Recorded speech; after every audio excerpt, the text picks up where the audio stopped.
waxaad moodaa Soomaalidu inay xaqiiqda ka indhasaaban tahay. Dekedda Berbera 70% waxaa isla wadaaga Itoobiya iyo Imaaraat.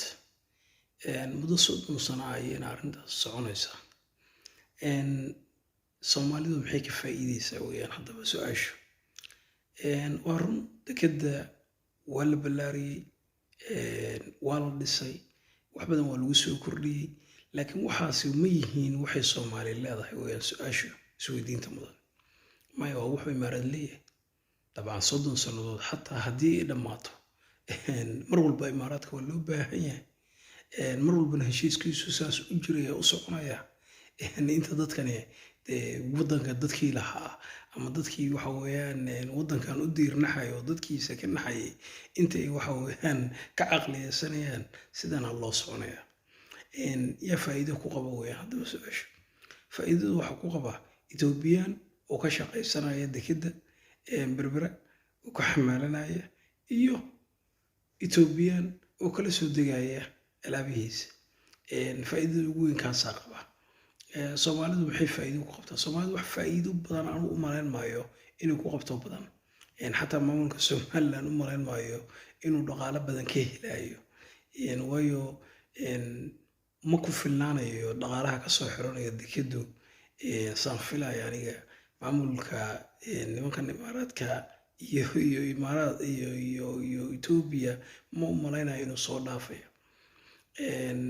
Laakiin kuwa ugu nasiibka xun waxa weeyaan kuwa dekedoodina la haysto, canshuurtoodina la qaato, wax loo sameeyay aysan jirin, xataa loo macmalin waxba oo been loo sheegin oo la oran waxaan leedahay waxaad 30 sano kadib idinka tagayna oo ilaa haddana soo taagan oo leh deked baan loo dhisay, deked baan loo sameeyay. Kuwaas runtii ugu liita dadka. Waana kuwa dekedahoodii iyo magaalooyinkoodii la burburinayo, la baabi'inayo, aan waxba ka warhaynin. Kuwa Puntland ku nool, Puntlandna jooga, kuwa ugu nasiibka xun waa kuwaas runtii. Hata kuwanaba dhaamaho waxyaabo maaragtay beena ayaa loo sheegaya ama wax la leeyahay oo dad leeyihiin ayaa waxa weeyaan indhaha loogu maaragtay loogu qurxinaya. Qalabka dekedda yaalla Berbera iyo waxyaabaha ay dekeddu ku shaqaynayso iyo wax walba oo dekeddaasi ay u baahan tahay waa wax Imaaraat leeyahay.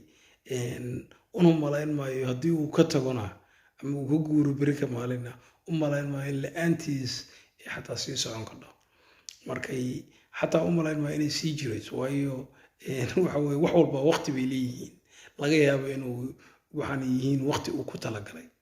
Laga yaabo inuu ugu talagalay 30 sannadood wax jirayaba kadibna wax laga yaabo inay burburaanin. Waan aragnay laamiyo inta la dhisay ciid noqday oo kuwa Puntland oo kaleeto laamiyo maalin walba sameeyaan oo dhisan oo yiraahdo laamigan oo dhisnay haddana ciid bay noqdaan 2 maalmood ama 2 bilood markii la joogo. Assalaamu calaykum.